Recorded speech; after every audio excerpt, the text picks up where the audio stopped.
2017 උතුරු මැද පළාතේ පළවෙනි පේපරේ B කොටස. වීයස් වනු නෙලාගත් අවස්ථාවේදීම අලෙවි කරන්නේ නම් කිලෝග්‍රෑම් එකක් රුපියල් 35 බැගින්ද ගබඩා කරගත් පසු අලෙවි කරන්නේ නම් කිලෝග්‍රෑම් එකක් රුපියල් 40කටද අලෙවි කර හැකිය. දත්ත දෙකක් දීලා තියෙනවා. මොනවාද දත්ත දෙක? එම අවස්ථාවේම අලෙවි කරනවා නම්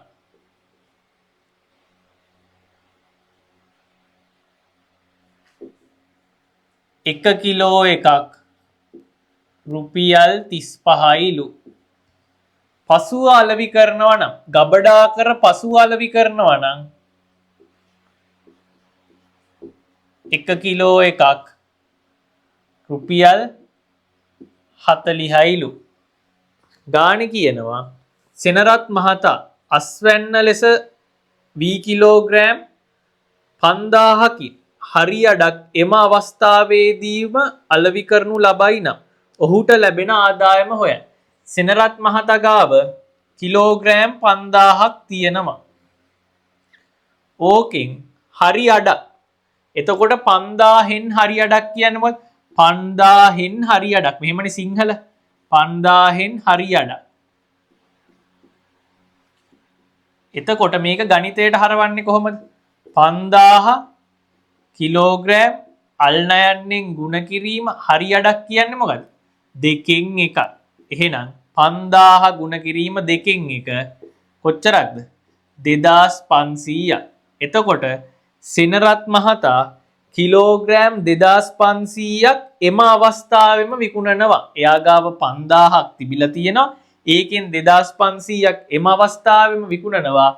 රෝමිලක්කම් 1 අහනවා. ඔහුගේ ආදායම එම අවස්ථාවෙම 1 කිලෝ එකකට 35ක් දෙනවා. එයා ගාව ඒ වගේ 2500ක් තියෙන. එහෙනම් ආදායම රුපියල් 35 ඒවා 2500ක්. ගුණ කරලා ගන්න උත්තරේ 0.25 ඒවා 5ක් 125යි 12යි 25 ඒවා 3ක් 75යි 85යි 87යි. රුපියල් 87500යි ආදායම. රෝම ඉලක්කම් 2. ගබඩා කිරීමේදී මාස 3කදී වී කිලෝග්‍රෑම් 25කට කිලෝග්‍රෑම් 2ක් බර අඩුවන්නේ යැයි සලකා මාස 3ක් අවසානයේ ඉතිරි වී ඇති වී ප්‍රමාණය අලෙවියෙන් ලැබෙන ආදායම සොයන්න. මාස 3කට පස්සේ ඉතුරු වෙලා තියෙන ටිකෙන් ලැබෙන ආදායම අහනවා. දැන් එයා කොහොමද 2500ක් විකුණුවනේ? එයා ගාව දැන් මේ මොහොතෙන් පස්සේ කොච්චරක් ඉතිරිද? එයා ගාව 5000ක් තිබ්බා. ඒකෙන් 2500ක් විකුණුවා. ඒ කියන්නේ එයා ගාව කිලෝග්‍රෑම් 2500ක් තියෙනවා. එයා මේ 2500 අරන් ගිහිල්ලා මාස 3ක් ගබඩා කරනවා. ගබඩා කරාම මොකක්ද වෙන්නේ? මෙන්න වැඩක් වෙනවා. ගබඩා කරාම කිලෝග්‍රෑම් 25ක් ගබඩා කරොත් දෙකක් අඩු වෙනවා. අනුපාතයක් දීලා තියෙනවා. අනුපාත හැඩයට දීලා තියෙනවා. කොහොමද දීලා තියෙන්නේ? ගබඩා කරන තියෙන ටික කියනවා 25යි න අඩු වෙනවලු කිලෝග්‍රෑම් 2ක්. කිලෝග්‍රෑම් 25ක් ගබඩා කරොත් කිලෝග්‍රෑම් 2ක් අඩු වෙනවා. ඒ කියන්නේ 25ක් ගබඩා කරොත් මාස 3කට පස්සේ කොච්චරයිද තියෙන්නේ? කිලෝග්‍රෑම් 23යි තියෙන්නේ. දැන් එයා කොච්චරක් ගබඩා කරනවද? එයා ගබඩා කරනවා 2500ක්. එතකොට 25කට 2ක් අඩු වෙනවන ගබඩා අණු අඩු වූ කියන එක මේ දීලා තියෙන්නේ. 25කට 2ක් නම් 2500කට කොච්චරක්ද? මේක අනුලෝම සමානුපාත කතාවක් තියෙන්නේ. මෙතන 25 2500 වෙලා තියෙන විදිහ පේනවා නම් කිසිම කේස් එකක් නැහැ. 25 2500 වෙලා තියෙන්නේ කොහමද? 100න් ගුණ වෙලා නේද? එහෙනම් මේ පැත්තත් 100න් ගුණ කරනවා. එතකොට 2500කට කිලෝග්‍රෑම් 200ක් අඩු වෙනවා. 2500ක් ගබඩා කරාම 200ක් අඩු වෙනවා. එතකොට කොච්චරක්ද දැන් මාස 3කට පස්සේ ඉතුරු වෙන්නේ? 2500න් 200ක් අඩු කරාම 2300යි කිලෝග්‍රෑම් තමයි ඉතුරු වෙන්නේ. එහෙනම් මාස 3කට පස්සේ දැන් එයා ගාව තියෙන V ප්‍රමාණය කිලෝග්‍රෑම් 2500යි. ඒකෙන් ලැබෙන ආදායම අහනවා. ඒකෙන් ලැබෙන ආදායම කොච්චරයිද? ඒකෙන් 1 කිලෝ එකකට රුපියල් 40ක් ගෙවනවනේ පසුව. එහෙනම් දැන් එයා ගාව කිලෝ තියෙනවා 2300ක්. එහෙනම් ආදායම එකකට 40 ගානේ 40 ඒව 2300ක් එයාට ගෙවන්න වෙනවා. එහෙනම් ආදායම 0.3යි 4 වරක් 3 12යි එකක් ඉතුරුයි 8යි 1යි 9යි රුපියල් 92000යි මෙයාගේ ආදායම. රෝමි ඉලක්කම් 3. අස්වනු නෙලාගත් අවස්ථාවේදීම සියලුම වී ප්‍රමාණ අලෙවි නොකිරීම නිසා ඔහුට සිදු වූ ලාභය හෝ අලාභය සොයන්න. අස්වනු නෙලාගත් අවස්ථාවේම කියන්නේ මේ කිලෝග්‍රෑම් 5000 ලැබිච්ච වෙලාවෙම ඔක්කොම විකුණුවා නම් එයාට වෙන්නේ ලාභයක්ද අලාභයක්ද කියලා අහනවා. ඔක්කොම විකුණනවා කියන්නේ මොකද්ද?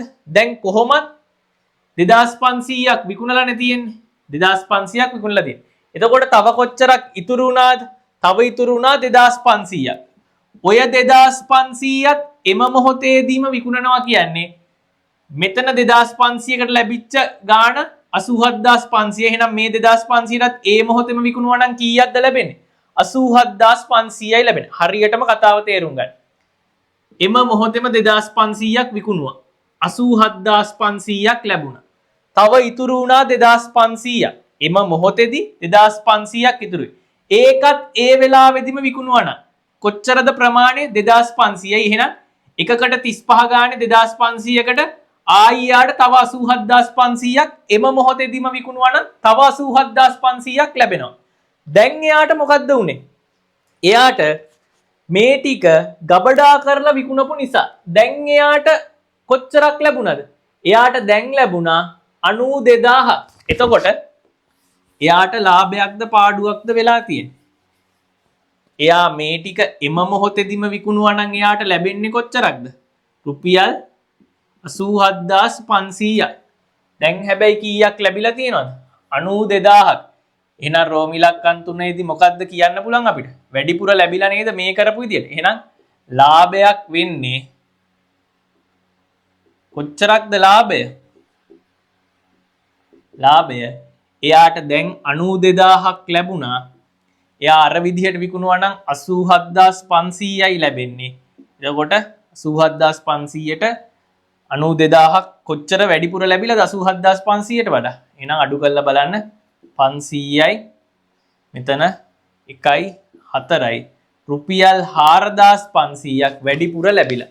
87500ට වඩා 4500ක් වැඩිපුර ලැබිලා මේ කරපු විදිහ නිසා. ඊට පස්සේ රෝමි ඉලක්කම් 4. V කිලෝග්‍රෑමයක් රුපියල් 40 බැගින් විකුණා ලැබුණ ආදායමෙන්. ඒ කියන්නේ මෙන්න මේ ආදායමෙන් 46000ක් වියදමට තබාගත් සෙනරත් මහතා ඉතිරි මුදල වාර්ෂිකව 108ක සුළු පොලියක් ගෙවන බැංකුවක තැන්පත් කරයි. කොච්චරක්ද තැන්පත් කරන මුදල? තැන්පත් කරන මුදල කොච්චරයිද? මුදල තමයි එයාට 92000ක් ලැබුණා. එයා ඒකෙන් වියදමට 46000ක් තියාගන්නවා. එහෙනම් 92000න් 46000ක් අඩු කරාම තියෙන සල්ලි ටික තමයි එයා තැන්පත් කරන්නේ. කොච්චරද? 0.0.6යි 8න් 4ක් ගියාම 4යි රුපියල් 46000ක් තමයි එයා තැන්පත් කරන්නේ. අපෙන් අහන්නේ මොකද්ද? අපෙන් අහන්නේ අවුරුද්දක් මේ සල්ලි 108ක සුළු පොලියක් ගෙවන එකක තැන්පත් කරාම ලැබෙන මුළු මුදල අහනවා. මුළු මුදල කියන්නේ මොකද්ද? මුළු මුදල කියලා කියන්නේ තැන්පත් කරාට පස්සේ ලැබෙන මුළු මුදල කියලා කියන්නේ අපි දාපු මුදල කොහොමත් ලැබෙනවා. ඒක කොහොමත් ලැබෙනවා. ඒකට අමතරව අපිට ලැබෙනවා පොලියක්. ඒකට අමතරව අපිට පොලියක් ලැබෙනවා. මුදල දන්නවනේ. 46000යි. පොලිය දන්නවා නම් ඔය දෙන්නගේ එකතුව තමයි අවුරුද්දක් අවසානයේ අපිට ලැබෙන මුළු මුදල කියලා කියන්නේ. එහෙනම් මොන පොලියද මේ? වසරයිනේ දාන්නේ. එහෙනම් වසරක පොලිය තමයි අපිට ඕනේ. අපි කොහොමද වසරක පොලිය හොයන්නේ? ඒකට සමීකරණයක් තියෙනවා. මතක තියෙන්න ඕනේ. වසරක පොලිය. වසරක පොලිය සමානයි මුදල වැඩි කිරීම වාර්ෂික සුළු පොලී අනුපාතය. වසරක පොලිය හොයන්න පුළුවන් මේ දෙන්නව දන්නවනේ. මුදල දන්නවනේ 46000යි. වැඩි කිරීම වාර්ෂික සුළු පොලී අනුපාතය 100%යි. ඒක දීලා තියෙනවා. භාගාකාරයෙන් ලියන්න. 8 බෙදීම 100යි. භාග ගුණිතයක් සරල කරන්න. බිඳුවට බිඳුව බිඳුවට බිඳුව කැපුවා. 8 වරක් බිඳුව බිඳුවයි. 8 වරක් 6 48යි. 8 දැම්ම 4ක් ඉතුරුයි. 8 වරක් 4 32යි. 32යි 4යි 36යි. එහෙනම් වසරක් අවසානයේ පොලිය රුපියල් 3680යි. මෙන්න මේකත් දැනගත්තා. එහෙනම් කොච්චරයිද වසරක් අවසානයේ ලැබෙන මුදල? මුළු මුදල සමානයි ඔය දෙන්නගේ එකතුව. මුදල 46000යි. ඕකට එකතු කරන්න ඕනේ 3680. මේක මුදල මේක පොලිය. 680 9 4 රුපියල් 49680ක් එයාට අවුරුද්ද ඉවර වෙද්දි ලැබෙනවා. ඊගානත් ඉවරයි.